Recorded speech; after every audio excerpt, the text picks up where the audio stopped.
In the final decades of the 12th century, the Eastern Baltic stood beyond the institutional framework of Latin Christendom. Its river systems, coastal settlements, and forested interior were not peripheral zones of disorder, but structured societies shaped by geography, trade, and inherited authority. Long before crusading fleets appeared on the horizon, this region functioned within interconnected northern networks linking Scandinavia and the lands of the Rus.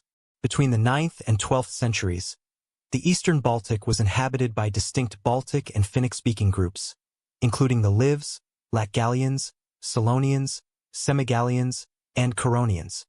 These communities were organized through kinship-based tribal systems rather than centralized monarchies.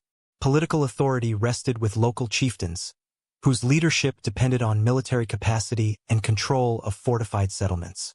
Archaeologists have identified numerous hill forts across present-day Latvia and Estonia, many of which show continuous occupation layers dating from the late Iron Age. Excavations at sites such as Tervete and Mazatin reveal timber fortifications, defensive ramparts, and evidence of repeated reconstruction, indicating persistent intertribal conflict. The geography of the region strongly influenced settlement patterns. Dense forests and extensive wetlands limited large-scale agricultural expansion but provided defensive advantages. Rivers served as the principal arteries of communication. The Daugava River, in particular, connected inland territories to the Baltic Sea and onward to trade routes reaching Novgorod and Scandinavia. Hoards of silver dirhams and Scandinavian coins discovered along the Daugava corridor indicate sustained commercial exchange during the Viking Age. Records from the primary chronicle of Kievan Rus mention Baltic tribes in the context of tribute collection and trade, confirming their integration into Eastern networks. Burial archaeology provides insight into social stratification. Grave goods recovered from Curonian and Semigallian cemeteries include weapons, imported ornaments, and equestrian equipment. The presence of swords of Scandinavian manufacture and locally forged spears suggests a warrior elite whose status was publicly displayed in mortuary ritual. Differences in burial wealth indicate hierarchical differentiation rather than egalitarian tribalism. Weapons deposits and fortified centers further reinforce the conclusion that martial culture structured political authority. External written sources from the 11th and 12th centuries are limited but significant. Scandinavian sagas refer to Curonian coastal raiding and to encounters along Baltic sea routes. Saxo Grammaticus, writing in the late 12th century, described Baltic groups as active participants in maritime conflict. These accounts, though composed from Scandinavian perspectives, confirm that the Eastern Baltic was neither isolated nor passive. Instead, it operated within a competitive maritime zone linking Denmark, Sweden, and the Eastern Slavic lands. Religious practice in the region reflected animistic and polytheistic traditions. Archaeological findings indicate sacred groves, ritual deposits, and cremation burials consistent with pre-Christian Baltic belief systems. Chroniclers later described reverence for natural sites, including forests and water sources. While much of the detailed description of Baltic religion comes from later Christian writers, material evidence supports the persistence of localized cult practices. There is no evidence of centralized priesthood comparable to Western ecclesiastical hierarchy. Religious authority appears to have remained community-based and decentralized. Agriculture formed the economic foundation of most communities, supplemented by hunting, fishing, and animal husbandry. Archaeobotanical studies indicate cultivation of rye and barley. Ironworking sites discovered in Semigallian territories demonstrate local metallurgical production. Trade supplemented subsistence production, especially in coastal regions where amber, furs, and wax were exchanged. The distribution of imported goods reflects sustained economic contact rather than sporadic exchange. By the late 12th century, the Eastern Baltic represented one of the few remaining non-Christian regions along the northern European frontier. To the south and west, Poland and Scandinavia had consolidated Christian monarchies. To the east, Orthodox principalities exercised tributary influence. The Baltic tribes remained politically fragmented but economically active and militarily capable. Their decentralized organization allowed resilience but limited unified resistance to external pressure. This regional configuration, tribal governance, fortified settlements, riverine trade, and localized religious systems, formed the structural foundation of Eastern Baltic society before 1200. It was into this environment of interconnected but non-centralized communities that Latin missionary initiatives would soon advance along established commercial routes. Before we continue deeper into the history of the Baltic frontier, take a moment to support the channel. If you value academically grounded, chronologically structured historical documentaries, consider subscribing and enabling notifications so you do not miss future Nightfall history releases. Conversion began not with armies, but with stone churches along the Daugava. In the final decades of the 12th century, Latin Christian expansion into the Eastern Baltic proceeded initially through missionary initiative rather than organized military conquest. The central figure in this early phase was Meinhard, an Augustinian canon from Segeberg in Holstein. According to the Chronicle of Henry of Livonia, Meinhard arrived among the Livs around the 1180s, likely with the support of German merchants already active along the Daugava River trade route. His mission focused on peaceful evangelization among Liv communities whose settlements bordered established commercial corridors. Records indicate that Meinhard sought to secure conversion through persuasion and institutional presence rather than coercion. Around 1184 to 1185, he constructed a stone church at Uxkull, modern Ixgyle, marking one of the earliest permanent Christian structures in Livonia. Archaeological investigations at Ixgyle have confirmed the presence of early masonry church foundations consistent with late 12th century construction techniques. These fortifications were not solely religious symbols. They also served defensive purposes in a politically unstable frontier. The Liv communities initially engaged with Meinhard pragmatically. Some local leaders accepted baptism, possibly viewing alliance with German merchants and clergy as advantageous within existing trade networks. However, conversion did not immediately transform political or military loyalties. Henry's chronicle suggests that baptized Livs continued to revert to traditional practices when external pressures subsided. This pattern indicates that early Christianization efforts lacked deep institutional enforcement. Instability along the Daugava corridor soon undermined the viability of purely peaceful evangelization. Lithuanian raids into Liv territories increased during the late 1180s, creating insecurity for both missionaries and recently baptized communities. Meinhard responded by fortifying churches and constructing stone castles, including defensive works at Uxkull and Holm. These structures represented a significant architectural departure from local timber fortifications. Their presence signaled the introduction of Western European military building techniques into the region. In 1186, Meinhard was consecrated as Bishop of Livonia by Archbishop Hartwig of Bremen, formally incorporating the mission territory into the ecclesiastical hierarchy of the Holy Roman Empire. This elevation marked a shift from itinerant mission to organized diocesan structure. However, episcopal authority depended on enforcement mechanisms that the bishopric did not yet possess. When Meinhard died in 1196, his successor, Bishop Berthold of Hanover, adopted a more assertive approach. Berthold's tenure reflected escalating tension. According to Henry, resistance from Liv groups intensified, leading to open confrontation. In 1198, Berthold was killed during a battle near the Daugava. His death reinforced the perception among German ecclesiastical authorities that missionary work in Livonia required armed protection. The pattern mirrored developments in Iberia and the eastern Mediterranean, where frontier evangelization had become inseparable from militarized expansion. Papal involvement formalized this transition. Pope Celestine III had earlier expressed support for missionary efforts, but it was under Pope Innocent III that Baltic conversion was explicitly framed within crusading theology. Papal correspondence from the early 13th century granted indulgences to those who took up arms in Livonia, equating participation with crusading in the Holy Land. Records indicate that crusaders traveling to the Baltic received spiritual privileges similar to those fighting in Jerusalem. This decision integrated the region into the broader structure of the Northern Crusades. The theological framing was significant. By granting indulgences, the papacy transformed local missionary defense into sanctioned holy war.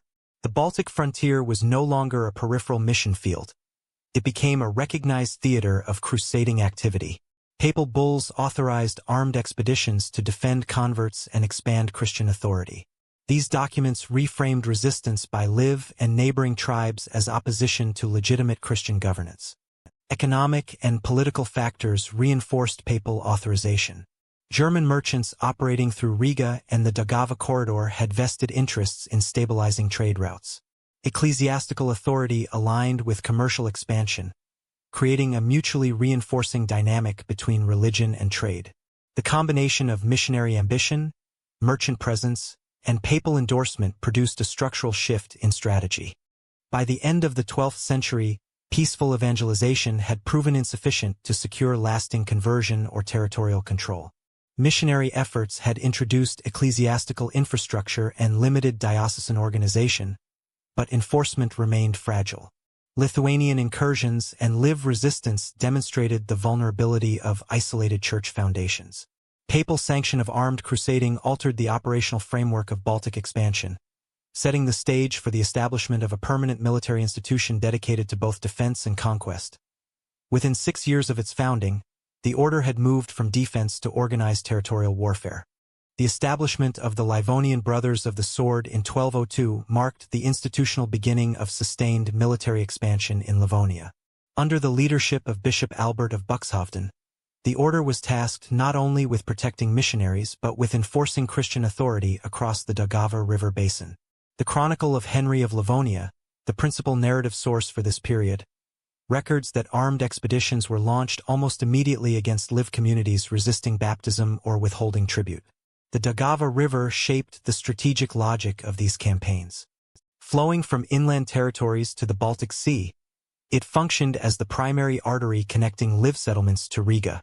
Control of the river ensured logistical movement of troops, provisions, and reinforcements arriving seasonally from northern Germany. Records indicate that crusaders from Saxony and Westphalia traveled annually to participate in campaigns, motivated by papal indulgences and opportunities for land acquisition. Their arrival transformed episodic skirmishes into coordinated offensives. Early operations targeted Liv strongholds along the lower Daugava. These settlements, often protected by timber hill forts, were attacked systematically. Henry describes sieges in which crusader forces dismantled defensive ramparts and compelled submission through blockade. By 1204 and 1205, several Liv leaders had accepted baptism under direct military pressure. Archaeological excavations at fortified sites along the river show evidence of destruction layers consistent with early 13th century conflict. The pattern suggests deliberate neutralization of local power centers rather than isolated raids.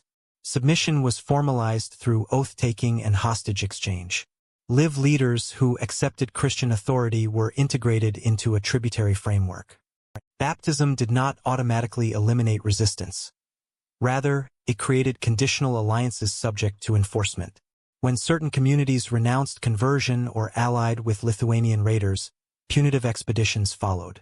This recurring cycle reinforced the order's reliance on coercive oversight. Between 1206 and 1208, campaigns expanded eastward into Latgalian territories. Unlike the Livs, some Latgalian rulers sought strategic alliance with the Crusaders. Henry records that Latgalian princes such as Talava's rulers cooperated against Lithuanian incursions, which had intensified during the same period. These alliances illustrate the complex political environment of the Eastern Baltic. Conversion and submission were not uniformly imposed. In some cases, they were negotiated within existing rivalries. The order leveraged these divisions to extend influence without deploying full-scale occupation in every district. Geography continued to dictate campaign rhythm. Winter expeditions were often favored because frozen rivers facilitated troop movement across marshy terrain. Seasonal warfare limited continuous control but allowed concentrated annual offensives. The construction of permanent fortifications addressed this limitation. Castles were erected at strategic river crossings and near subjugated settlements. These strongpoints served multiple functions: military garrisons, administrative centers, and symbols of Christian authority. Stone construction, introduced through German building techniques, contrasted sharply with indigenous timber fortifications and signaled permanence. The presence of fortified nodes altered the balance of power. Instead of withdrawing entirely after each campaign season, the order could maintain year-round oversight. Garrisoned castles secured trade routes and protected newly baptized communities from Lithuanian raids. They also enforced tribute collection. Records indicate that agricultural produce and labor obligations were redirected towards sustaining Crusader infrastructure. This integration of economic extraction with military occupation marked a transition from punitive expedition to structured territorial control. Lithuanian interference remained a persistent factor. Raids from the south threatened recently subdued Liv and Latgalian territories. Henry's chronicle repeatedly references Lithuanian incursions disrupting fragile alliances. In response, the order intensified fortification projects and coordinated operations with cooperative Latgalian rulers. These joint actions reveal that conquest in Livonia was not a single linear advance but a negotiated process shaped by regional geopolitics. By 1208, the Daugava corridor had been largely secured under Crusader supervision. Several Liv districts were formally subordinated, and alliances in Latgale extended influence beyond the river basin. The transformation from missionary outpost to territorial authority was evident in administrative measures, tribute systems, castle networks, and integration into diocesan structures. Papal authorization provided theological legitimacy, but operational success depended on logistical planning and sustained reinforcements from Germany. The campaigns between 1202 and 1208 therefore represent the first phase of institutional consolidation. Military strategy was closely aligned with river geography, seasonal mobilization, and fortified infrastructure. Conversion became inseparable from territorial control, and alliances were calibrated to exploit existing rivalries among Baltic groups. By the end of this period, rural strongholds along the Daugava had been subdued sufficiently to allow attention to shift toward the stabilization and expansion of Riga as the administrative center of Crusader Livonia. Riga was not merely a city. It was the logistical engine of crusading expansion. In 1201, Bishop Albert of Buxhovden formally established the city of Riga at the mouth of the Daugava River. The decision to relocate the episcopal center from Uxkal to this more strategically advantageous site reflected both military and economic calculation. Positioned near the Baltic coast yet connected to inland trade routes, Riga provided maritime access to the Holy Roman Empire while maintaining control over the principal river corridor of Livonia.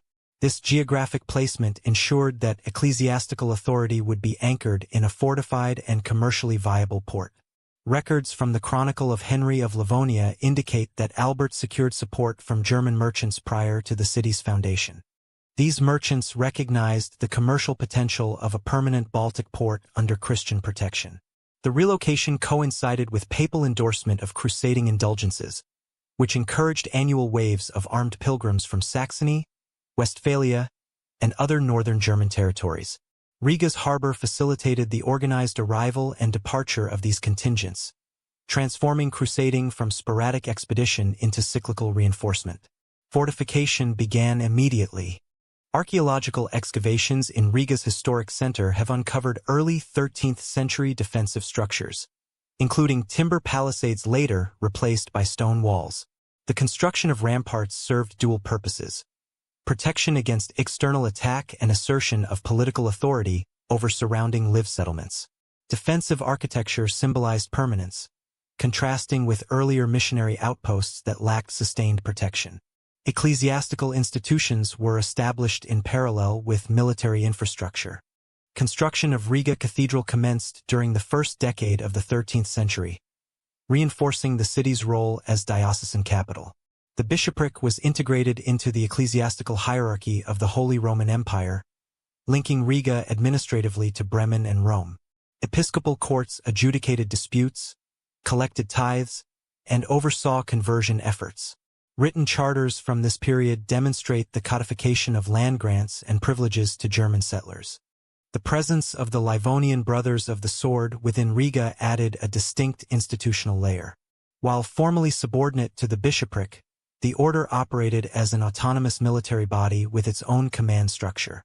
The concentration of knights within city walls enabled coordinated campaign planning and rapid deployment along the Daugava corridor. Over time, the order's growing influence within Riga created tensions with episcopal authorities, particularly regarding land distribution and jurisdiction. These tensions would later shape Livonian political fragmentation. Riga also functioned as a node of demographic transformation. German settlers, including merchants, artisans, and clergy, established permanent residence. Charter evidence suggests the gradual emergence of urban privileges modeled on Lübeck law. The legal transplantation of Westphalian municipal norms institutionalized German civic governance in Livonia. Guild organization and regulated trade practices began to take shape by the end of the decade, embedding Riga within Northern European commercial networks. Trade was central to Riga's consolidation. Goods from inland territories, furs, wax, timber, and agricultural produce were transported downriver for export to ports such as Lübeck. In return, manufactured goods and ecclesiastical supplies flowed into Livonia. Numismatic evidence, including coin finds from early 13th century strata, confirms sustained exchange. Economic integration stabilized military operations by ensuring regular provisioning and incentivizing merchant support for continued conquest. Administrative consolidation accompanied economic growth. Land surrounding Riga was divided into ecclesiastical and order-controlled estates. Tribute obligations were formalized for subdued live communities. Written documentation expanded, marking the increasing bureaucratization of governance. Records indicate that hostages were sometimes housed in or near Riga to secure compliance from allied leaders.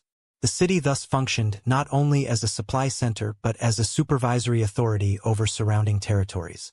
The combination of fortified infrastructure, ecclesiastical authority, merchant capital, and military organization transformed Riga into the operational heart of crusading Livonia. Its harbor ensured annual reinforcement. Its walls provided security. Its cathedral institutionalized conversion, and its markets financed expansion. Unlike earlier missionary settlements, Riga possessed structural permanence. Conquest could now be sustained through coordinated urban administration rather than improvised field operations. By 1210, Riga had emerged as the principal center of Latin Christian power in the eastern Baltic. Military campaigns radiated outward from its gates, and tribute flowed inward through its port. Yet the consolidation of this urban stronghold did not eliminate instability in the broader region. Lithuanian raids, semi-Gallian resistance, and contested eastern borders continued to challenge Crusader authority beyond the fortified perimeter of the city. The Livonian Brothers of the Sword were conceived not simply as a military force, but as a religious institution shaped by the ideals and administrative precedents of earlier crusading orders. Founded in 1202 under the patronage of Bishop Albert of Riga, the order was formally recognized by Pope Innocent III and modeled structurally on the rule of the Knights Templar. Yet while the external framework echoed that of the Templars, the realities of frontier warfare in Livonia shaped its internal culture in distinct ways. At the apex of the organization stood the master, magister. The master functioned as both spiritual superior and military commander, responsible for directing campaigns, overseeing fortifications, negotiating with ecclesiastical authorities, and maintaining discipline among the brethren. His authority was substantial but not arbitrary. Major decisions, particularly those involving territorial redistribution or large-scale campaigns, were typically discussed with senior officers. Nonetheless, in practice, the pressures of rapid warfare required centralized command. Speed and unity of action were essential in the Baltic environment, where seasonal campaigning windows were narrow and local uprisings could erupt quickly. Beneath the master were regional commanders, often referred to as castellans or commandants, who administered individual fortresses. Castles formed the structural backbone of the order's authority. Each stronghold functioned simultaneously as military base, administrative center, storage depot, and symbol of Christian dominance. The commander of a castle managed local defense, organized patrols, collected tribute or taxes from surrounding populations, and enforced conversion policies in cooperation with clergy. In many cases, the castle commander's jurisdiction extended over dozens of villages, making him the de facto governor of a frontier district. Membership in the order was divided into distinct categories. The Knight Brothers formed the elite corps, drawn primarily from northern German noble families, especially from Saxony and Westphalia. They provided mounted heavy cavalry, the decisive arm in open field engagements. These men took monastic vows of poverty, chastity, and obedience, renouncing personal wealth in favor of communal ownership. Their equipment, horses, and armor were technically the property of the order. While many entered with noble backgrounds and personal resources, their status within the order depended not on lineage but on adherence to discipline and military effectiveness. Below the Knight Brothers were sergeants and auxiliary members. Sergeants could be of lesser noble or even non-noble origin and performed a variety of functions: garrison duty, logistics, construction, and support roles during campaigns. Some were skilled craftsmen, armorers, masons, carpenters, whose work was essential for maintaining fortifications in harsh climates. Others served as administrative scribes or interpreters, particularly valuable in negotiations with local Baltic elites. Clerical personnel were integrated into the structure as chaplains. These priests ensured the sacramental life of the order continued even in frontier conditions. They celebrated Mass, heard confessions, and reinforced ideological cohesion. The order's identity depended heavily on the conviction that warfare in Livonia was penitential and redemptive.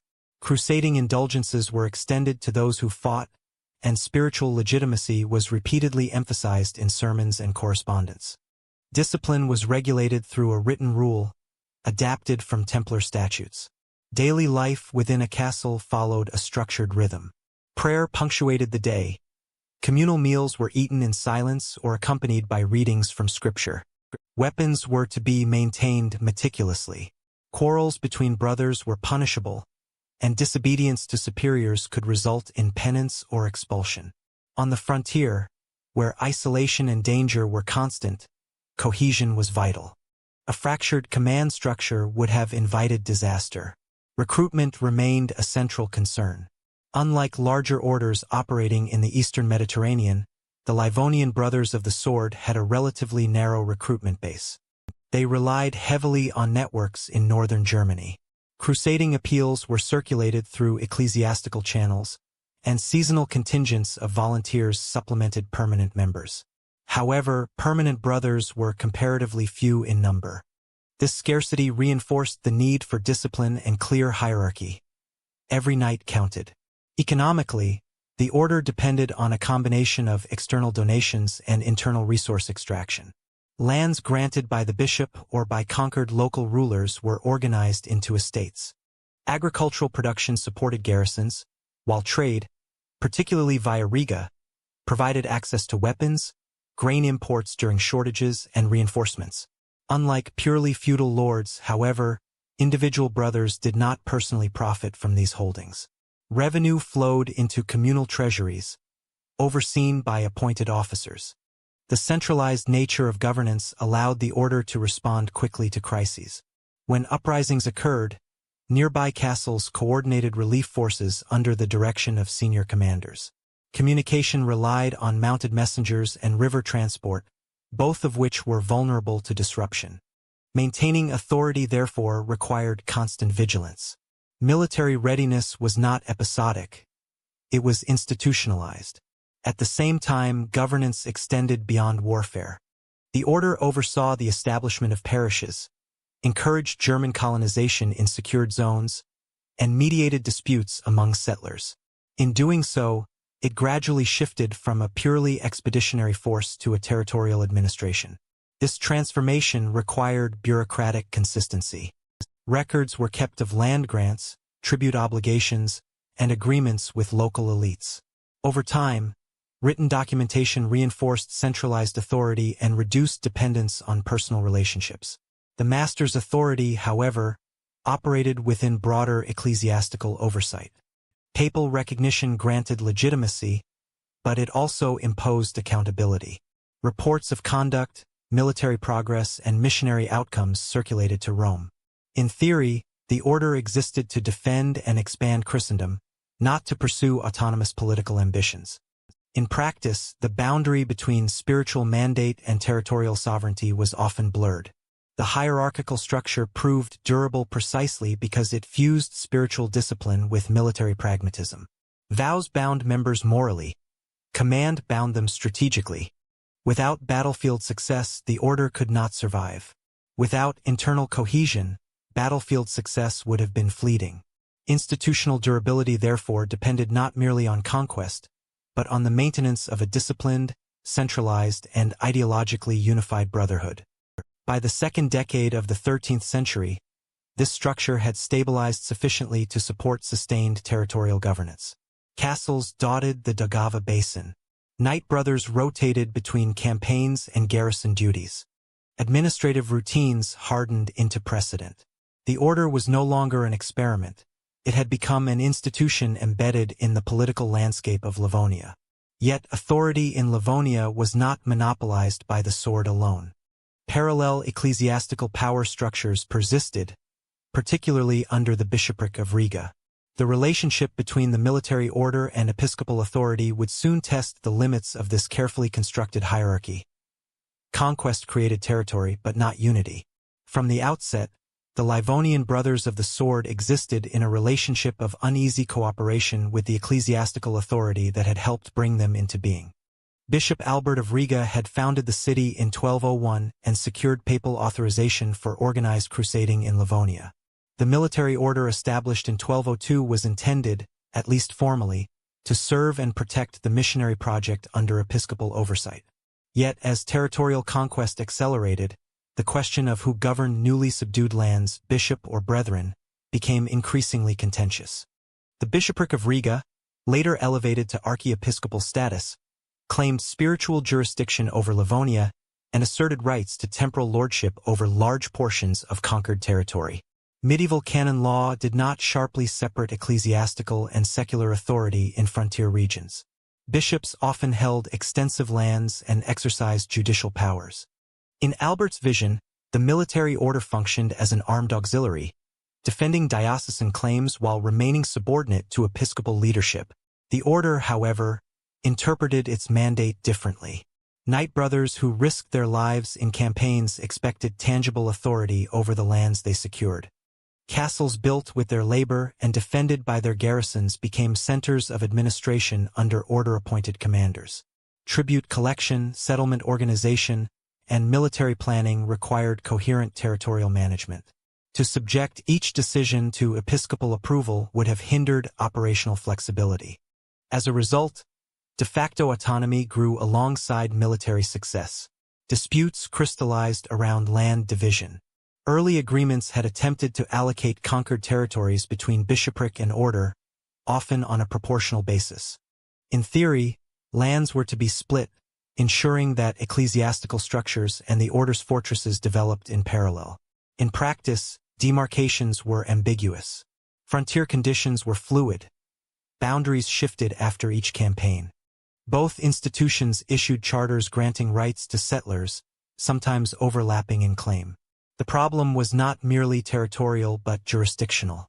Who held the right to appoint local officials? Who collected tithes from newly converted populations? Did castle commanders answer directly to the master alone, or were they subject to episcopal courts? These questions carried material consequences. Control over taxation, judicial fines, and trade routes meant control over revenue. Riga itself symbolized this dual authority. The city served as the primary port through which crusaders, merchants, and supplies arrived from the Holy Roman Empire. The bishopric oversaw ecclesiastical institutions within its walls, including the cathedral chapter. The order maintained a strong presence, operating garrisons and participating in defense. Yet as the urban economy expanded, linking Baltic exports to Lubeck and other Hanseatic centers, economic stakes intensified competition.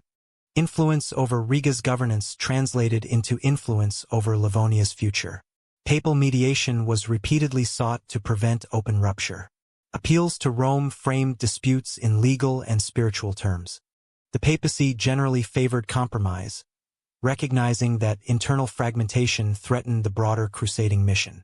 Bulls were issued clarifying territorial divisions and urging cooperation. However, papal rulings were often ambiguous or difficult to enforce on the ground. Distance from Rome, coupled with the speed of frontier developments, meant that local actors frequently interpreted directives in ways advantageous to themselves. Underlying the conflict was a structural tension inherent in crusader governance. Military orders were designed to combine religious vows with corporate autonomy. Bishops, by contrast, embodied hierarchical ecclesiastical authority tied directly to the papacy. In regions like Livonia, where conquest and conversion were simultaneous, these models overlapped. Both institutions claimed to represent Christian expansion. Both demanded loyalty from settlers and converts. The fragmentation that resulted shaped Livonia's political landscape. Instead of a single unified authority, the region evolved into a patchwork of jurisdictions. Episcopal territories, lands administered by the order, and domains held by other ecclesiastical princes. This division sometimes fostered competition that spurred development. Each authority sought to attract settlers, fortify towns, and secure alliances. Yet it also weakened collective capacity to respond to external threats, particularly from Lithuanian raids or renewed indigenous resistance. Tensions did not always erupt into open violence, but mistrust persisted. Negotiations over boundaries were recurrent. Revenue disputes required arbitration. The order guarded its prerogatives carefully, emphasizing its sacrifices in battle and its indispensability to defense. The bishopric emphasized canonical authority and the primacy of spiritual oversight. In the long term, these conflicts contributed to Livonia's distinctive constitutional structure. Unlike centralized kingdoms emerging elsewhere in Europe, Livonia became a confederative system in which multiple corporate entities shared power. The seeds of that arrangement were sown in these early disputes between sword and crozier. Conquest had created territory, but it had not produced unity of governance. The institutional architecture of Livonia was inherently plural, shaped by negotiated authority rather than singular sovereignty. As campaigns pushed deeper into Baltic lands, control over territory required not only fortresses and charters, but demographic transformation, settlement, conversion, and the reshaping of society itself. Conversion followed conquest with institutional precision. By the early 13th century, military subjugation in Livonia was routinely followed by organized programs of Christianization. The process was neither spontaneous nor purely devotional. It unfolded within a structured framework designed by the bishopric of Riga and enforced, when necessary, by the Livonian Brothers of the Sword. Baptism, parish formation, church construction, and the suppression of indigenous ritual practices formed interlocking components of a broader strategy aimed at permanent religious transformation. Mass baptism often occurred immediately after military submission. Chronicles, most notably the Chronicle of Henry of Livonia, describe scenes in which defeated leaders, facing the destruction of their strongholds, agreed to accept Christianity alongside their retainers. These baptisms were frequently collective rather than individual. Entire communities were assembled near rivers or constructed fonts and formally incorporated into the Christian fold. The theological validity of such rapid conversions was debated in wider Christendom, but on the Baltic frontier, numbers mattered. Baptism signified submission to Christian authority and symbolized incorporation into a new political order. The act itself carried layered meanings. For missionaries, baptism erased pagan error and initiated salvation. For the military order and episcopal administration, it marked a juridical shift. Baptized populations were now subject to canon law, obligated to pay tithes, and integrated into parish structures. Conversion therefore functioned simultaneously as sacrament and as instrument of governance. Physical landscapes were altered to reinforce the transformation. Sacred groves, long central to Baltic religious life, were targeted for destruction or reappropriation. These groves had served as sites of seasonal rites, communal gatherings, and offerings to local deities. Their removal was both symbolic and practical. By dismantling visible centers of pre-Christian worship, ecclesiastical authorities signaled the irreversible nature of change. In some cases, churches were constructed directly on or near former sacred sites, spatially overwriting older religious geographies. Archaeological evidence supports this pattern.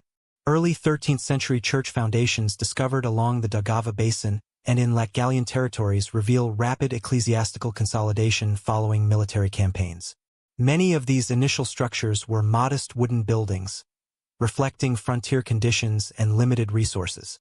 Over time, stone construction replaced timber, indicating permanence and growing institutional confidence. Cemetery patterns also shifted.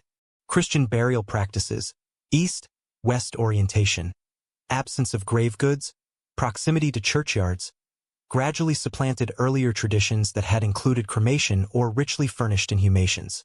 Missionaries played a crucial intermediary role. While the military order secured territory, clergy were responsible for catechesis and instruction. Translating Christian doctrine into local linguistic and cultural contexts required adaptation. Sermons and basic prayers were rendered into vernacular forms, often through interpreters. The Lord's Prayer, the Apostles' Creed, and essential commandments were memorized collectively. Although Latin remained the liturgical language of the Mass, comprehension of fundamental tenets was considered necessary for sustained conversion. The pace of instruction varied. In regions closer to Riga or major castles, ecclesiastical oversight was stronger. In remote districts, supervision was sporadic, and syncretic practices likely persisted. Reports of relapse into pagan rites appear periodically in contemporary accounts, prompting renewed campaigns of enforcement. Christianization was therefore not a single event but an ongoing process requiring repetition, reinforcement, and surveillance. Institutionally, parishes became the basic units of religious administration. Each parish centered on a church and was served by a priest responsible for pastoral care and collection of tithes. Tithing formalized economic obligations tied to religious identity. A portion of agricultural output was redirected to sustain clergy and ecclesiastical infrastructure. This financial mechanism embedded Christianity into everyday economic life. Monastic and cathedral chapters in Riga further structured oversight. Clergy trained in the Holy Roman Empire brought with them administrative habits rooted in canon law. Records of baptisms, marriages, and land grants gradually accumulated. Written documentation, though limited by frontier literacy rates, enhanced institutional continuity. Over time, ecclesiastical courts adjudicated disputes involving marriage validity, inheritance, and moral conduct, areas previously governed by customary law. Conversion also involved visual transformation. Crosses, church bells, and clerical vestments introduced new symbolic languages into Baltic landscapes. Bells in particular had psychological and communal impact. Their sound regulated time, calling congregations to worship and marking liturgical seasons. The auditory environment shifted alongside the architectural one. Yet coercion remained intertwined with persuasion. When communities resisted missionary efforts or returned to indigenous rites, military intervention followed. Destruction of villages or imposition of tribute reinforced the consequences of defiance. The frontier environment blurred distinctions between evangelization and domination. Christianization was framed as spiritual liberation, but it was sustained by the threat or reality of force. Despite these pressures, evidence suggests that conversion gradually moved beyond superficial compliance. By the second generation after conquest, children raised within parish systems encountered Christianity as inherited tradition rather than imposed novelty. Participation in baptismal rituals, feast days, and communal worship normalized the new religious framework. Over time, local elites found advantages in aligning with ecclesiastical structures, gaining recognition, literacy access, and integration into broader European networks. The mechanisms of Christianization were therefore multifaceted. Sacramental rites, architectural replacement, linguistic adaptation, fiscal integration, and periodic coercion. Together, they reshaped not only belief systems but patterns of settlement, economic exchange, and social authority. Religious change did not occur in isolation. As Christianity penetrated daily life, it reconfigured hierarchies within Baltic societies. Traditional leaders navigated new roles under ecclesiastical oversight. Emerging elites aligned with crusader institutions, and communal identities were recalibrated around parish affiliation. The transformation of belief was inseparable from the transformation of power. Not all authority vanished, some adapted. The consolidation of crusader authority in Livonia did not produce uniform displacement of indigenous leadership. While military campaigns dismantled resistance at the level of fortified hill forts and tribal confederations, the social fabric beneath those structures proved more resilient. In many regions, Baltic elites, Latgalian and others, retained elements of local authority, albeit reshaped within a new feudal and ecclesiastical framework. The crusading project required intermediaries. The Livonian Brothers of the Sword and the Bishopric of Riga lacked sufficient manpower to administer every village directly. Castle garrisons were limited in number, and missionary clergy depended on cooperation to enforce parish obligations. Incorporating local leaders into the new order offered practical advantages. Where chiefs or elders submitted early and accepted baptism, they were sometimes confirmed in subordinate authority over their communities. These arrangements resembled feudal contracts developing elsewhere in medieval Europe. Indigenous elites who pledged loyalty to the order or to the bishopric could receive formal recognition of land rights. In return, they owed tribute, military support, and cooperation in enforcing Christian norms. The precise terms varied regionally. In areas along the Daugava where crusader control was strongest, integration was more structured. In peripheral zones, agreements were more flexible and often contingent on shifting military circumstances. Conversion was central to this adaptation. Baptism functioned as both religious and political initiation. A baptized leader could claim legitimacy within the new Christian hierarchy and avoid categorization as a hostile pagan adversary. Some elites likely viewed this transition pragmatically. By aligning with crusader authority, they preserved influence, secured protection against rival groups, and gained access to expanding trade networks connected through Riga and the German world. However, integration was not guaranteed. Leaders who resisted or reneged on agreements faced displacement. Chronicles recount episodes in which formerly cooperative rulers were replaced after renewed uprisings. Castles were constructed near rebellious districts precisely to reduce dependence on unreliable intermediaries. In such cases, German-appointed officials or members of the order assumed direct control, collecting tribute without indigenous mediation. Regional variation shaped outcomes. Among the Latgalians, whose territories bordered hostile Lithuanian incursions, alliances with crusader forces offered strategic security. Some Latgalian rulers collaborated actively, participating in joint campaigns. Their status within the emerging political order could be relatively stable, provided loyalty endured. Among Liv communities along the lower Daugava, earlier and more intensive conquest reduced the bargaining power of traditional leaders, accelerating their subordination. Social hierarchies within indigenous communities also shifted internally. Elites who cooperated with crusader authorities often strengthened their position relative to rival kin groups. Access to literacy through clerical contacts, participation in ecclesiastical courts, and involvement in regional trade altered patterns of prestige. Authority increasingly derived not only from martial reputation or ritual leadership, but from proximity to Christian institutions. Legal transformation reinforced these dynamics. Customary law, previously administered through communal assemblies or elder councils, encountered canon and feudal law. Indigenous leaders acting as intermediaries had to navigate overlapping systems. Disputes involving baptized individuals might be referred to ecclesiastical courts, especially in matters of marriage or inheritance. Secular disputes increasingly reflected feudal categories of obligation and tenure. This hybrid legal environment redefined what it meant to lead. Material culture provides indirect evidence of adaptation. Archaeological findings from the early 13th century reveal shifts in burial customs among elite strata.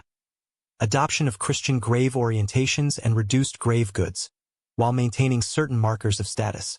The coexistence of older and newer elements suggests gradual transformation rather than abrupt erasure. Yet accommodation carried limits. The highest levels of authority, regional military command, control of major fortifications, strategic decision-making, remained firmly in crusader hands.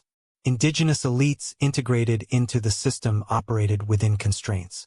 Their autonomy was conditional and revocable.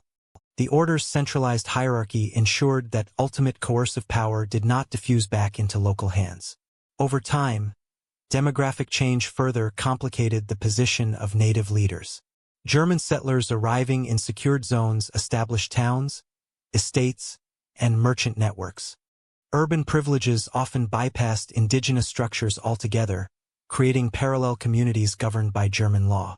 In rural areas, however, Baltic elites continued to function as local nodes of authority, especially where settlement density remained low. The coexistence of adaptation and displacement produced a layered society. Some native leaders transitioned into a lower tier of feudal nobility under Crusader sovereignty. Others faded from the record, replaced by foreign administrators. Still others navigated a middle ground, maintaining communal influence while outwardly conforming to Christian norms. This variability prevented uniform assimilation. Livonia became a composite polity in which ethnic, legal, and religious identities overlapped. Indigenous elites were neither wholly eradicated nor fully equal partners. Their survival depended on strategic cooperation, timely conversion, and alignment with the dominant institutions of sword and church. As these arrangements stabilized, urban centers amplified their effects. Cities like Riga institutionalized German law, commercial privileges, and ecclesiastical authority, reinforcing the broader transformations underway in countryside and castle alike. By the 1220s, Livonia had become a contested frontier between Latin and Orthodox spheres of influence. The expansion of the Livonian Brothers of the Sword after 1215 no longer unfolded solely against fragmented Baltic tribal resistance. As Crusader forces consolidated control over parts of Estonia and strengthened their hold along the Daugava River basin, they encountered a more structured political opponent. The Eastern Slavic principalities of northwestern Rus, most prominently the Republic of Novgorod and the Principality of Pskov. These polities, tied into the political and commercial networks of the Rus world and connected religiously to the Orthodox Church, viewed Crusader entrenchment on their western periphery as both a strategic and ideological threat. For Novgorod in particular, the Baltic region was not peripheral. It was integral to trade routes linking the interior of Rus to the Gulf of Finland and the wider Baltic Sea. Furs, wax, and other goods passed westward, while silver and manufactured items flowed east. Control over river corridors and fortified settlements in Estonia and along the Narva and Daugava systems directly affected access to these routes. As Crusader castles multiplied and Danish forces established themselves in northern Estonia, Novgorodian influence in long-contested borderlands came under pressure. The flashpoint of these tensions was the fortified site known in Russian sources as Yuriev and in Latin sources as Dorpat, today Tartu. Founded earlier by Kievan Rus rulers and intermittently controlled by Slavic princes, the settlement occupied a strategic position along key inland routes. It became a focal point of repeated campaigns between 1215 and 1224. Initial clashes were fluid and inconclusive. Crusader forces, sometimes acting independently, sometimes in coordination with Danish contingents in northern Estonia, launched expeditions eastward to secure strongholds and extract tribute. Novgorodian and Scovian princes responded with counter-raids, often mobilizing regional militias supplemented by allied Estonian groups hostile to Crusader domination. Warfare in this theater was seasonal and highly mobile, characterized by sieges, riverine movement, and rapid retaliatory incursions, rather than decisive pitched battles. The Chronicle of Henry of Livonia describes episodes of joint operations between the Livonian Brothers of the Sword and Danish authorities established after the Danish conquest of northern Estonia. The Danish crown, seeking to consolidate its claims following King Valdemar II's intervention in the region, shared an interest in limiting Rus influence. Temporary alignments between Crusader and Danish forces reflected pragmatic geopolitics rather than unified command structures. Livonia in this period was a mosaic of overlapping Latin powers, each balancing rivalry with cooperation. For the Rus principalities, defense of Yuriev symbolized more than territorial control. It represented the maintenance of Orthodox Christian influence in lands where Latin missionaries and military orders were advancing. Although the conflict was not formally framed as a crusade against orthodoxy, religious identity sharpened perceptions of encroachment. Latin expansion was associated with the imposition of Roman ecclesiastical structures and the redirection of trade networks. From Novgorod's perspective, containment of the Crusaders protected both spiritual allegiance and economic autonomy. Between 1215 and the early 1220s, Yuriev changed hands multiple times. Its fortifications were tested repeatedly. The surrounding countryside suffered cycles of devastation as both sides employed scorched earth tactics to deny supplies. The pattern revealed the limitations of early 13th century frontier control, Possession of a fortress did not guarantee dominance over the wider district. Sustained occupation required secure supply lines, cooperative local populations, and sufficient manpower for garrison duty. In 1224, Crusader forces achieved a significant breakthrough. After a determined campaign, they captured Yuriev and eliminated its Rus garrison. The fall of the fortress marked a temporary high point in eastern expansion for the Livonian Brothers of the Sword. The settlement was reorganized under Latin authority and integrated into the developing ecclesiastical framework. A bishopric was eventually established there, reinforcing the fusion of military conquest and church organization. Yet the victory exposed structural vulnerabilities. Maintaining control over Tartu required continuous vigilance. Novgorod retained substantial capacity to project force into border regions. Its political system, an urban republic with mobilizable militia and extensive trade wealth, allowed rapid response to perceived threats. Pskov, though smaller, functioned as a forward position in the same geopolitical network.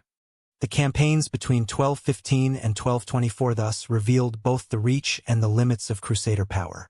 The Livonian Brothers of the Sword demonstrated their ability to capture and fortify key nodes, extending Latin Christian authority deeper into eastern Estonia.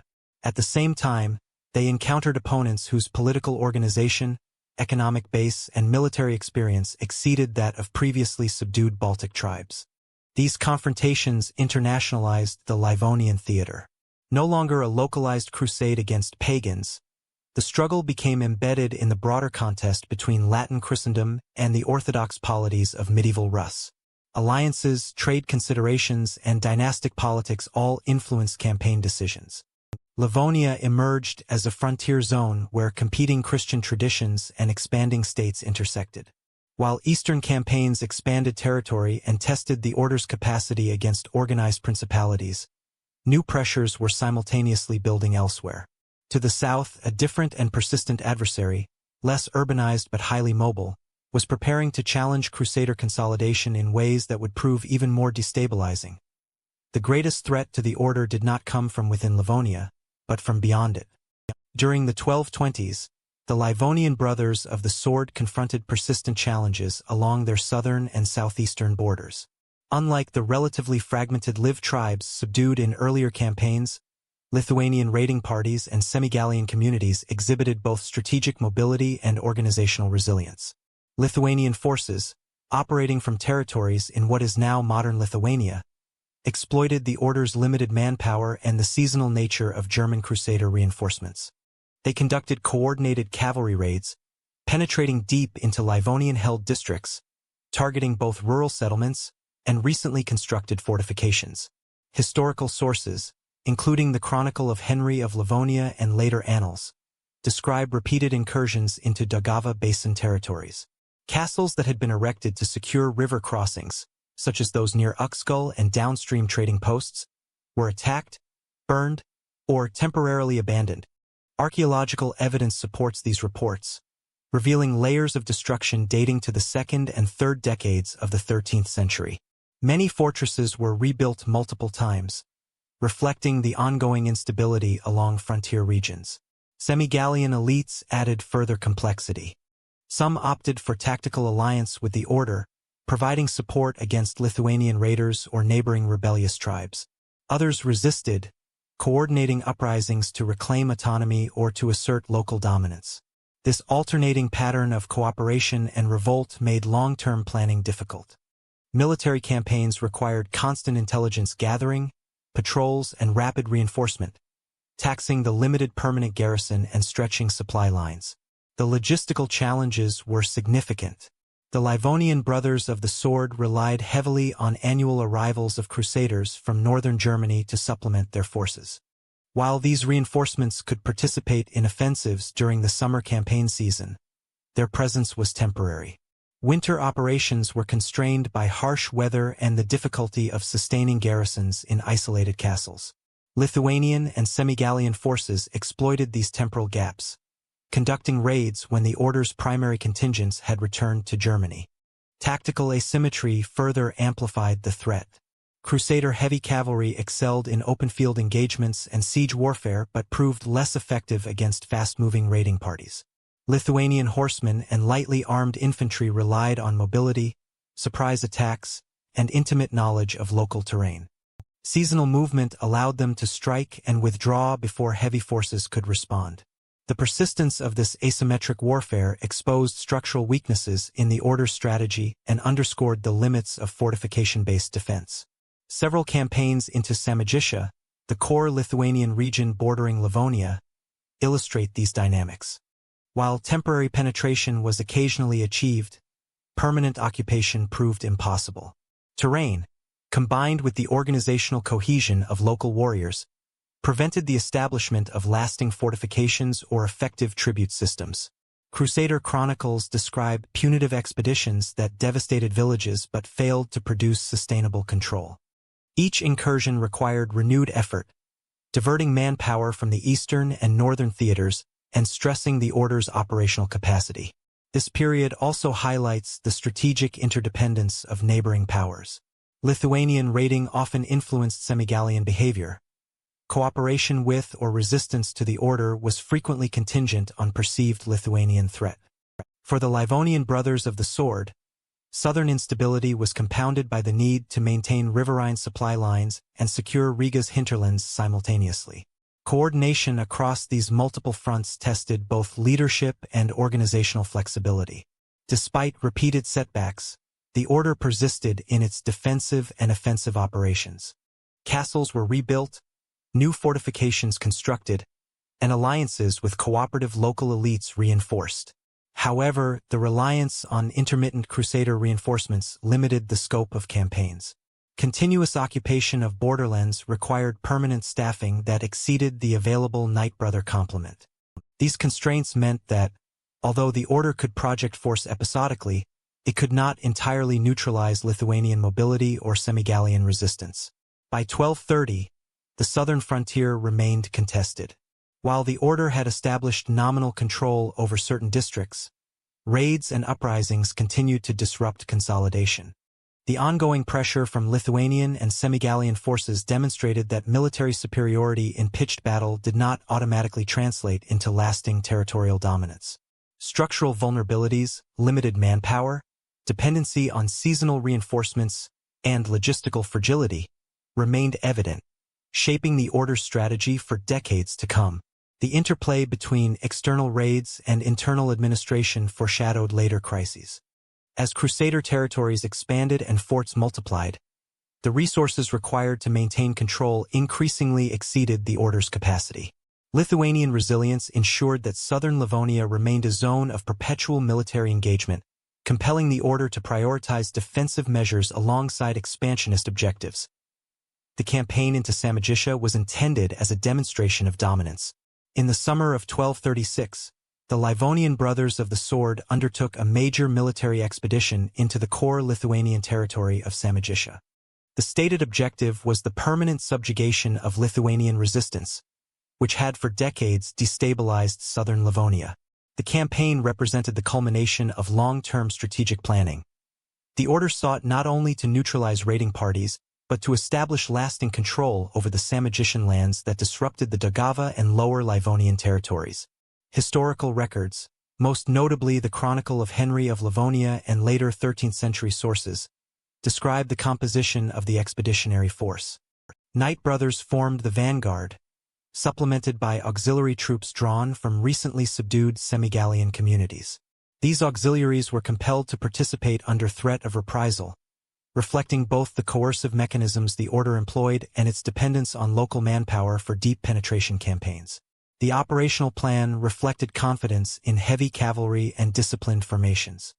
Crusader leadership expected that fortified villages and seasonal coordination would facilitate control over supply lines.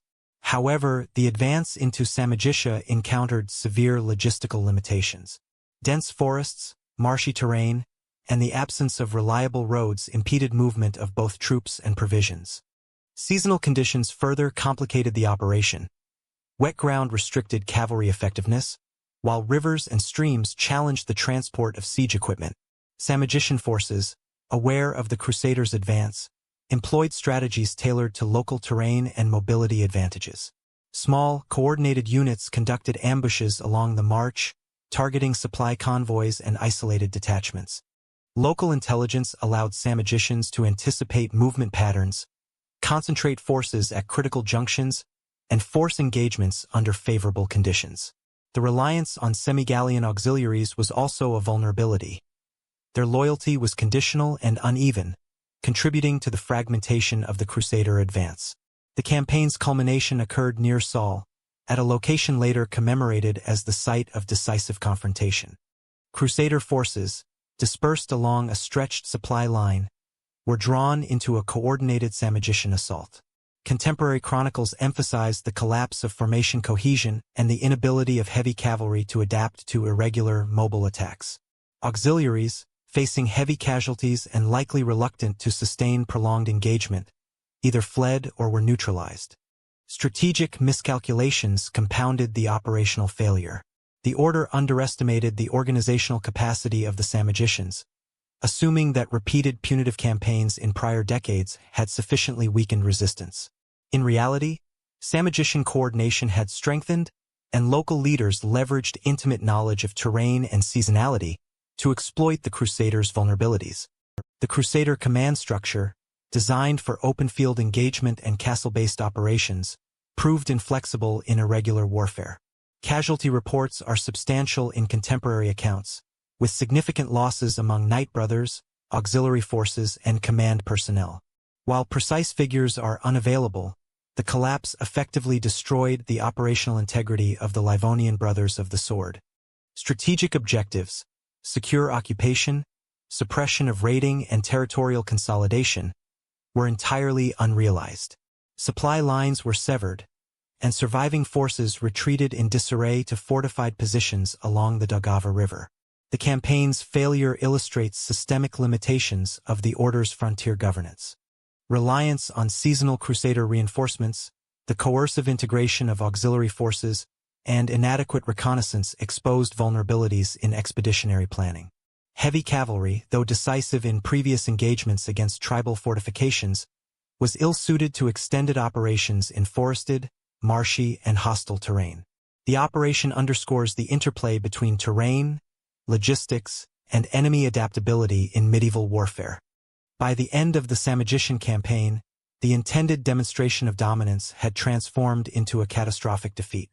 The operational collapse destabilized the Order's southern holdings and created a power vacuum that threatened both territorial control and political cohesion. It also exposed the fragility of institutional structures in the face of sustained external pressure, setting the stage for the subsequent dissolution and reorganization of the Order. Instead of consolidating authority, the expedition highlighted the limits of Crusader reach. Commanders who survived returned to Riga with diminished forces, signaling both a practical and symbolic reversal. The defeat at Saule would have lasting repercussions for the Livonian Brothers of the Sword, illustrating the consequences of overextension in hostile, unassimilated territories. At Saule, the Order's leadership was effectively annihilated in a single day. The culmination of the Samogitian campaign occurred on September 22, 1236 at Saule, where the Livonian Brothers of the Sword suffered one of the most catastrophic defeats in the history of the Baltic Crusades. Contemporary chronicles, including the Chronicle of Henry of Livonia and later German accounts, depict an engagement in which the expeditionary force, already stretched thin from deep incursions into hostile territory, was encircled and overwhelmed by coordinated Samogitian units. The composition of the Crusader force included Knight Brothers, mounted sergeants, and compelled semi-Gallian auxiliaries. The Order's master, Vauquin, personally led the operation.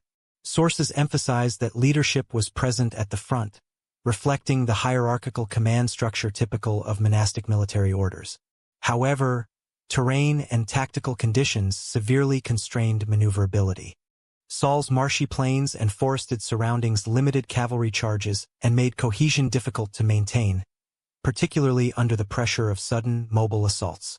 Samogitian tactics exploited these vulnerabilities. Rather than engaging in direct, prolonged confrontations, local forces used feigned retreats, ambushes, and encirclement to fragment the Crusader formation. Small, highly mobile units targeted the flanks and rear, isolating individual contingents. Auxiliary semi-Gallian troops, uncertain in loyalty and morale, failed to hold assigned positions, further destabilizing the Latin advance. The result was a rapid collapse of unit cohesion. The casualties were immense. Chroniclers report the deaths of nearly all Knight brothers involved, including Master Vauquin himself. Commanders of castles and regional strongholds who had joined the expeditionary force were also lost. Surviving troops either perished during the engagement or fled to distant fortifications, leaving the order temporarily incapable of mounting coordinated military operations in the field. The near-total destruction of the expeditionary force represented not only a tactical defeat but a strategic crisis for the order's territorial and administrative control. The battle's consequences extended beyond immediate military losses. With the senior command cadre annihilated, the organizational structure of the Livonian Brothers of the Sword collapsed. Fortified positions across Livonia were left undermanned, disrupting garrison rotations and weakening defensive coverage along key riverine corridors. Supply chains and communication networks, dependent on coordination between castles and Riga, were severely compromised. This structural vulnerability left southern and eastern territories exposed to renewed raids by Lithuanian and semi-Gallian forces. Saule also had profound symbolic implications. The near-total loss of knights and officers struck a blow to the order's morale and prestige. Across the Baltic, the event was recognized as a turning point. The formerly assertive, autonomous order no longer possessed the capability to enforce its will independently. Chroniclers emphasized the shock among both German crusaders and local populations, who now faced uncertainty regarding authority and protection. Analytically, the defeat demonstrates several systemic issues in frontier crusading. Dependence on seasonal reinforcements from Germany limited operational endurance. The coercive integration of local auxiliaries created vulnerabilities when loyalty was uncertain. Logistics, already strained by extended campaigns into unfamiliar terrain, proved inadequate to sustain heavy cavalry forces deep in hostile territory. Terrain-specific factors, marshes, forests, and river crossings, amplified these weaknesses, neutralizing technological and tactical advantages the order had previously enjoyed. The outcome of Saule compelled the surviving members of the order to seek external assistance. Recognition of institutional collapse prompted appeals to the papacy and to allied military orders. It became clear that without restructuring or merger, the Livonian Brothers of the Sword could not continue as an independent entity capable of maintaining territorial control. The defeat thus marks the decisive end of the order's autonomous expansionist phase and the beginning of its absorption into a broader organizational framework under the auspices of the Teutonic Order. By the end of September 1236, the order's independent capacity was effectively nullified. Castles and strongholds across Livonia were left vulnerable, the command hierarchy decimated, and military operations temporarily suspended. Saule stands as a critical inflection point in Baltic history, demonstrating both the risks inherent in frontier warfare and the consequences of overextension in the face of resilient and mobile opponents. Livonia did not fall, it was reorganized. Following the catastrophic defeat at Saule in 1236, the remnants of the Livonian Brothers of the Sword faced existential uncertainty. With leadership decimated and military capacity severely diminished, the order lacked the resources to maintain control over its territories independently. In response, papal authorities and surviving members negotiated integration into the broader Teutonic Order, a well-established monastic military organization operating from Prussia. By 1237, Livonia was formally incorporated as an autonomous branch, known as the Livonian Order, under the supervision of a Landmeister, provincial master, while remaining subordinate to the Grand Master in Prussia. This structural reorganization involved both administrative and military adjustments. The Landmeister assumed direct governance over Livonian holdings, commanding castles, fortifications, and the remaining Knight brothers, while coordinating with ecclesiastical authorities in Riga. The position required balancing local strategic concerns with directives from the Teutonic Grand Master, ensuring that Livonia aligned with the broader objectives of crusading operations in the Baltic region. The hierarchy introduced clearer chains of command, standardized procedures for garrisoning fortresses, and codified obligations of knights, auxiliaries, and local settlers. Administrative centralization increased efficiency and discipline. Fortified sites were reorganized under formal command structures. Recruitment, training, and supply logistics were systematized. Rules and regulations of the Prussian Teutonic Order were adapted to the Livonian context, including protocols for armored cavalry, construction standards for castles, and processes for recording property rights and tithes. Centralized reporting mechanisms allowed the Landmeister to monitor garrison strength, assess threats from neighboring Lithuanian and Rus polities, and implement defensive measures across dispersed frontier territories. Integration also clarified financial and legal arrangements. Lands formerly administered by the independent brothers were reorganized under the Teutonic framework, with obligations of tribute, taxation, and settlement formalized. Church oversight remained important, particularly in Riga and other episcopal centers, but the Landmeister coordinated closely with clergy to enforce parish systems, collect tithes, and maintain Christian instruction. Legal codes now reflected both canon law and the order's internal regulations, providing consistency in adjudicating disputes, managing estates, and regulating relations with indigenous elites. Military readiness was a central focus of the reorganization. The Landmeister oversaw the garrisoning of key castles along rivers and borders vulnerable to Lithuanian raids. Permanent fortifications were supplemented by seasonal reinforcements from Germany, now coordinated through Teutonic networks, reducing the logistical inefficiencies that had contributed to the Saule disaster. Drill, discipline, and coordinated campaigns were emphasized, reflecting lessons learned from prior overextension and tactical misjudgments. Strategically, the Livonian Order operated as a semi-autonomous entity within a larger crusading infrastructure. While the Grand Master in Prussia retained ultimate authority, regional decision-making allowed the Landmeister to respond rapidly to local threats. This balance between autonomy and central oversight ensured that Livonia could defend its territories, pursue campaigns against resistant Baltic populations, and maintain the economic and administrative systems necessary for sustainability. The integration reinforced the legitimacy and stability of the Livonian Order. Formerly an independent, crisis-prone organization, it gained access to the resources, training, and institutional knowledge of one of Europe's most experienced military religious orders. Uniform standards for armor, fortification, and administration increased cohesion, reducing internal disputes over command and territory that had previously undermined operations. The alignment also enhanced the order's diplomatic standing with both the papacy and neighboring European powers. By 1250, structural reorganization had transformed Livonia from a fragmented frontier of isolated castles into a coherent provincial network within the Teutonic Order. Administrative centralization, clarified command hierarchies, and disciplined military organization stabilized the region, laying the foundation for subsequent campaigns of territorial consolidation, missionary activity, and settlement expansion. Defeat at Saule was followed not by retreat but recalibration. After the integration of Livonia into the Teutonic Order, the region's military strategy shifted from episodic expeditions to coordinated, systematic campaigns. Under the supervision of the newly appointed Landmeister, the Livonian Order resumed offensive operations against remaining resistant groups in Estonia and Courland. These campaigns were informed by lessons from previous failures, emphasizing logistics, supply chains, and the sequential capture of strategic settlements rather than deep, unsustainable penetration into hostile territory. The withdrawal of Danish forces from northern Estonia in the late 1230s created both opportunity and responsibility for the Livonian Order. Danish garrisons and administrative oversight had previously limited the order's operational freedom, particularly along the Gulf of Finland. With Danish attention focused elsewhere, the Landmeister was able to direct forces into areas previously contested or loosely controlled, consolidating northern Estonian territories into a unified defensive and administrative network.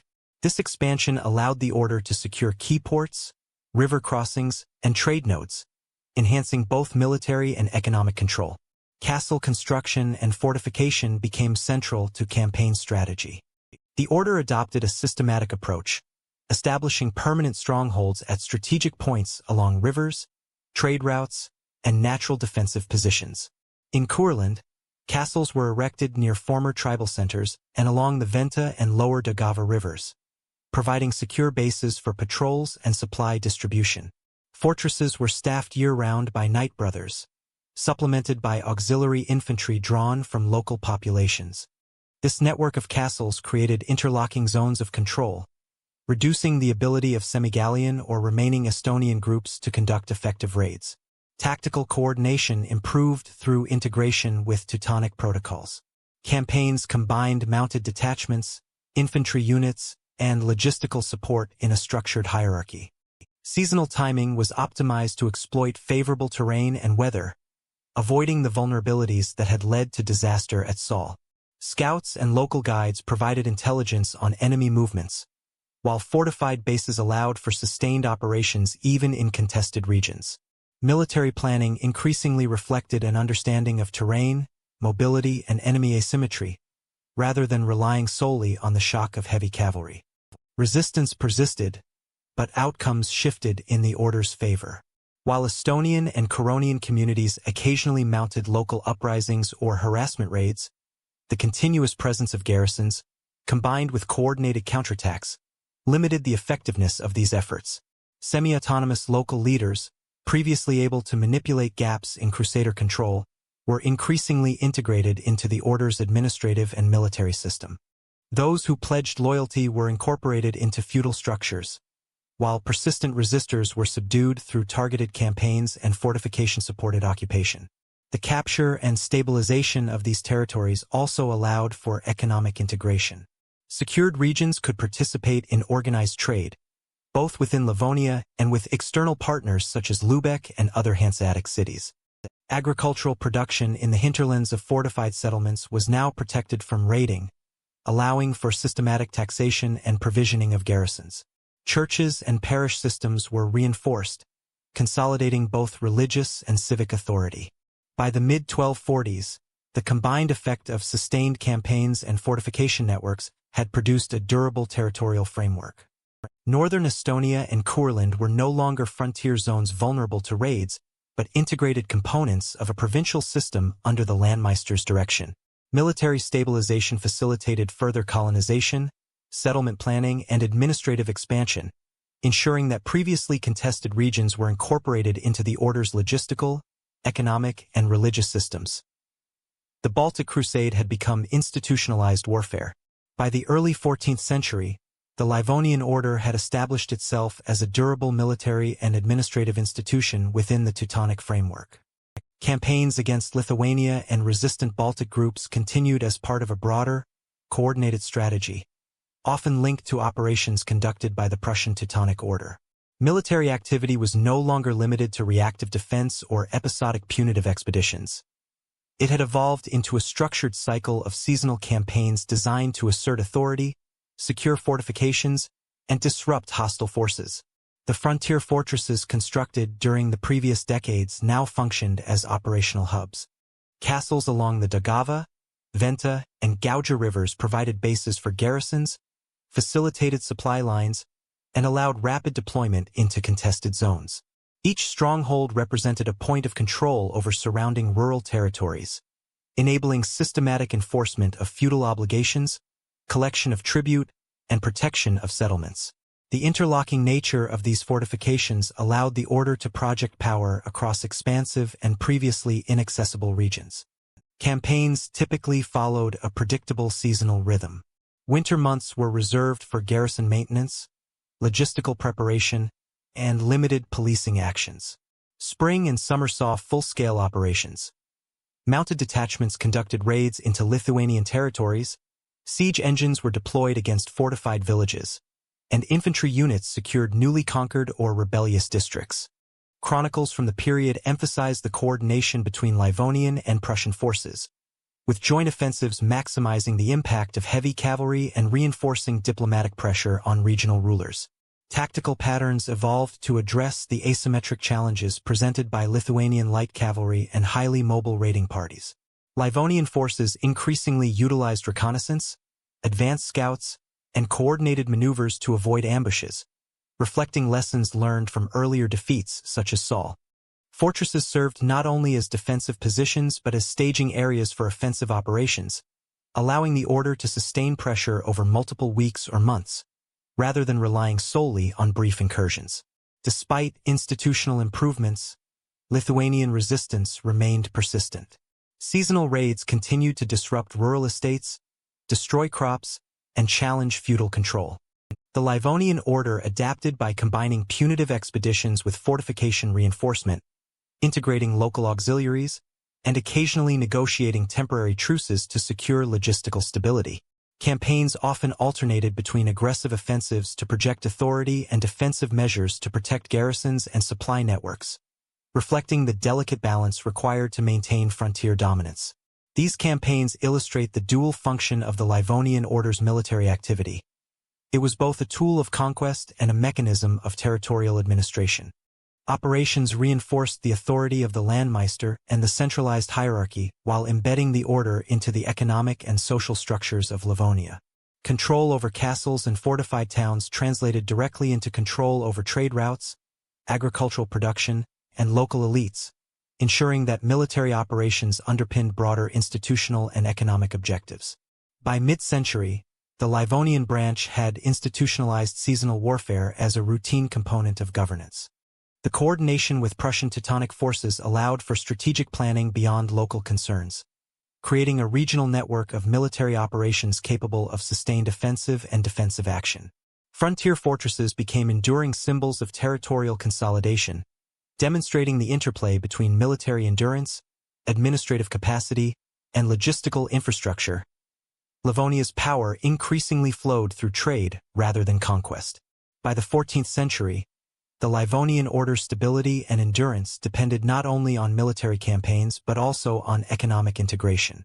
Riga, the principal urban center, emerged as a critical hub linking Livonia to the growing network of the Hanseatic League. Merchants from Lübeck, Danzig, and other northern German cities established permanent residences, warehouses, and trading privileges. The order recognized the strategic value of commerce. Secure, prosperous towns reinforced territorial control, provided revenue through taxation, and supported the maintenance of frontier garrisons. Riga's port facilitated the export of regional commodities, including grain, wax, timber, and furs. Inland collection points coordinated with rivers and roads allowed goods from Courland, Livonia proper, and northern Estonia to reach the Baltic Sea efficiently. The economic integration of these areas under the supervision of the landmeister and local castle administrators strengthened the order's fiscal capacity, providing predictable resources for campaigns, infrastructure, and ecclesiastical projects. Archaeological excavations in Riga reveal warehouses and trading infrastructure dating to this period, highlighting the urban transformation from a military outpost to a commercial powerhouse. Hanseatic merchants exerted growing influence over local governance. Civic councils developed to regulate trade, enforce contracts, and manage port operations, often in collaboration with the order. German settlers gained legal privileges, including self-administration in urban districts, exemption from certain tolls, and representation in civic matters. These arrangements created a dual system of authority. The landmeister oversaw the province militarily and administratively, while merchant elites guided economic activity and regulated the flow of goods. This balance strengthened both the city and the order's broader territorial reach. Economic power also reinforced social hierarchies. German merchant families and allied urban elites accumulated wealth that rivaled, and sometimes exceeded, that of rural Knight brothers. Investment in infrastructure, shipping, and fortified trade centers linked the order's military and economic capacities. Tax revenues derived from trade-supported garrison operations, funded castle maintenance, and enabled the construction of churches, monasteries, and civic buildings, embedding the order further into the regional socio-political framework. Integration into the Hanseatic network had diplomatic implications.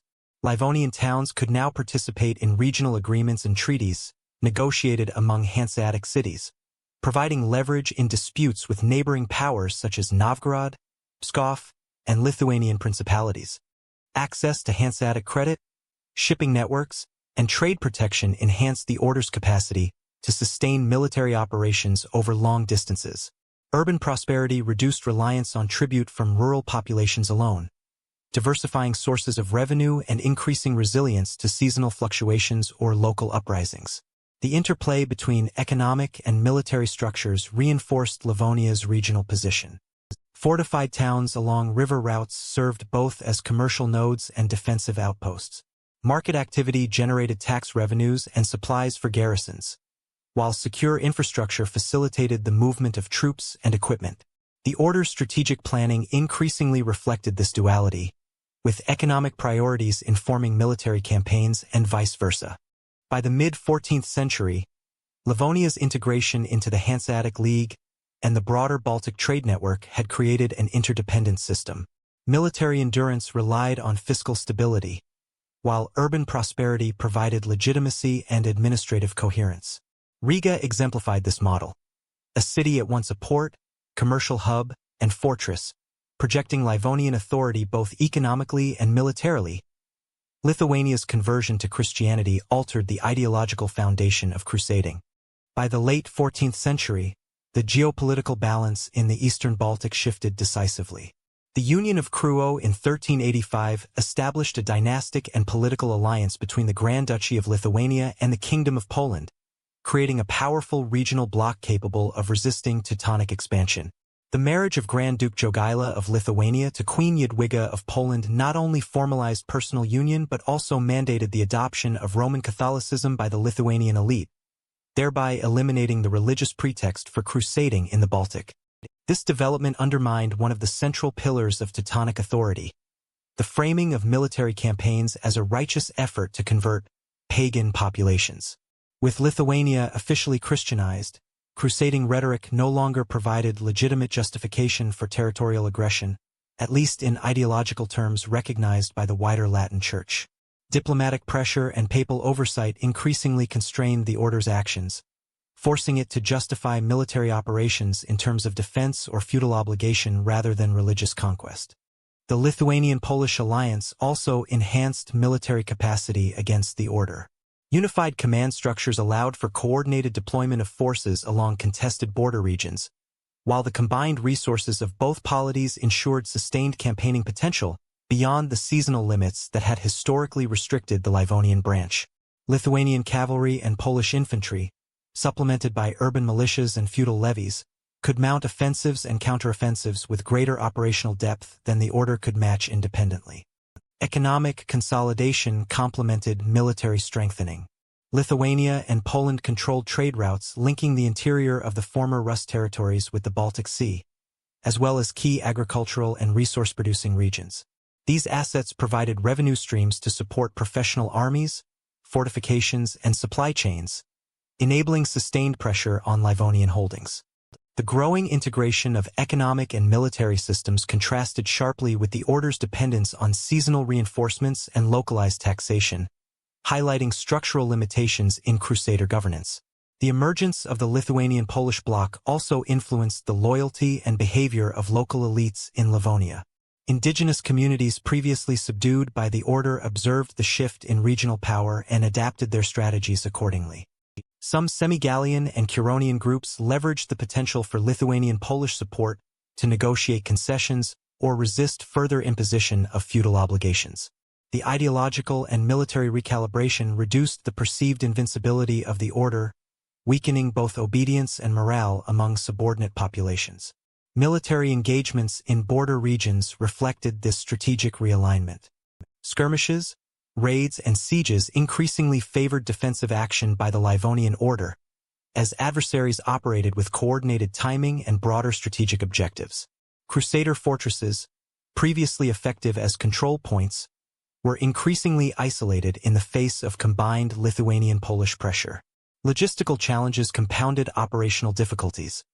Maintaining garrisons and supplies became progressively more costly and less secure, limiting the scope of offensive campaigns.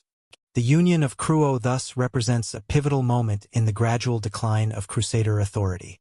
It effectively removed the ideological legitimacy of expansion, increased adversary capacity, and exposed structural vulnerabilities in military, economic, and administrative systems. The Livonian Order faced a landscape in which military and religious justification for campaigns were no longer sufficient to sustain territorial control independently. The final crisis came from the east.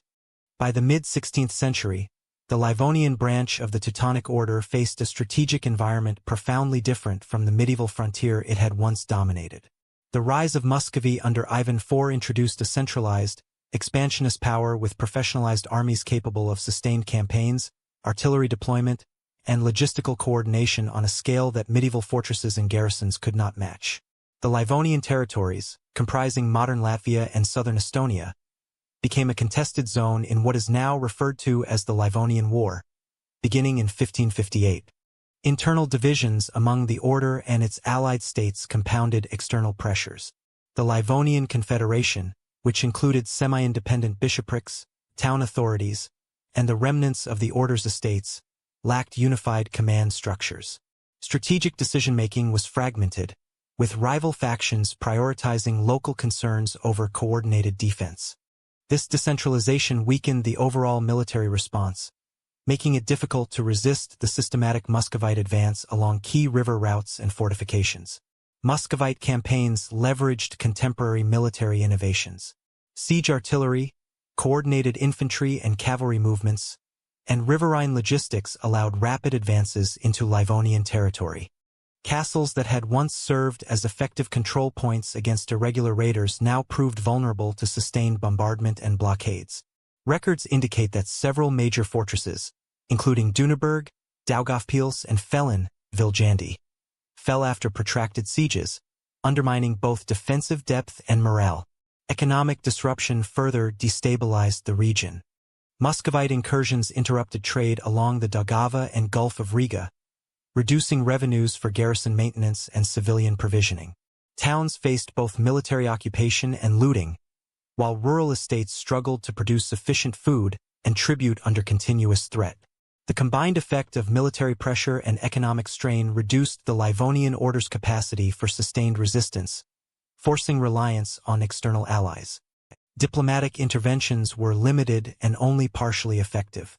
Neighboring powers, including Poland, Lithuania, and Sweden, engaged opportunistically, seeking to exploit Muscovite advances for territorial gains.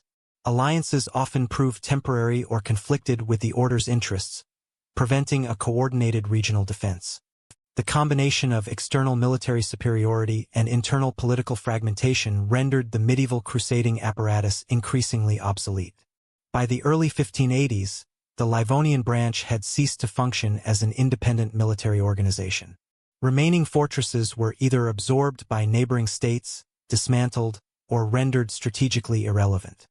Surviving knights and administrators were absorbed into other orders, secular estates, or local governance structures. The medieval crusading model, dependent on fortified castles, seasonal heavy cavalry, and papal sanction, could not withstand the combined forces of centralized states, professional armies, and early modern artillery technology.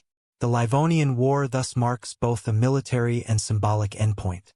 It demonstrates how the structural, logistical, and political foundations of medieval crusading organizations became unsustainable in the context of early modern state formation. While the order had adapted for centuries through integration, fortification networks, and economic interdependence, the pressures of professionalized warfare and regional consolidation ultimately exceeded its capacity for independent action. Crusading rule concluded not with annihilation but partition. Following the sustained devastation of the Livonian War, the medieval structures of the Livonian Order were formally dissolved. By 1561, the remaining territories were divided among neighboring powers, ending centuries of crusading authority in the eastern Baltic. The southern portions of Livonia came under the control of the Polish-Lithuanian Commonwealth, while northern regions, including parts of modern Estonia, were ceded to Swedish and Danish administration. This reconfiguration reflected both the military realities imposed by Muscovy and the political ambitions of emergent early modern states. Secularization transformed the institutional framework of the order's holdings. Fortresses, previously administered by knight brothers under monastic vows, were repurposed as administrative and military centers of the new secular authorities. Local elites and former order personnel were incorporated into regional bureaucracies, often retaining positions of influence while adhering to the legal and fiscal frameworks imposed by their new sovereigns. Religious oversight shifted from crusader monastic institutions to diocesan and state-controlled structures, aligning with the broader Reformation-era trends in Northern Europe. The partition of Livonian territories also altered strategic dynamics in the Baltic. Control over riverine trade routes, ports, and hinterlands now rested with secular powers capable of mobilizing professional armies and taxation systems. Poland-Lithuania leveraged its acquisitions to secure economic and military depth. Sweden expanded its influence over northern ports, and Denmark maintained footholds along key coastal zones. The redistribution of land reflected both practical considerations, stabilizing frontier regions, and the symbolic end of crusading authority as a governing force. Despite the formal dissolution, elements of the Livonian Order persisted in adapted forms. Former Knight Brothers integrated into other Teutonic structures. Local garrisons continued to enforce security under new rulers, and urban administrative systems retained organizational practices introduced during centuries of Crusader governance. These continuities facilitated the transfer of military, economic, and bureaucratic knowledge, ensuring that the administrative and infrastructural legacies of the order influenced subsequent governance in the region. Before we conclude, make sure to hit the subscribe button to join the Nightfall history community. Click the bell icon so you never miss a daily documentary, and leave a comment sharing your favorite insight from this deep dive into the Livonian Brothers of the Sword. Your support helps keep these detailed historical explorations coming.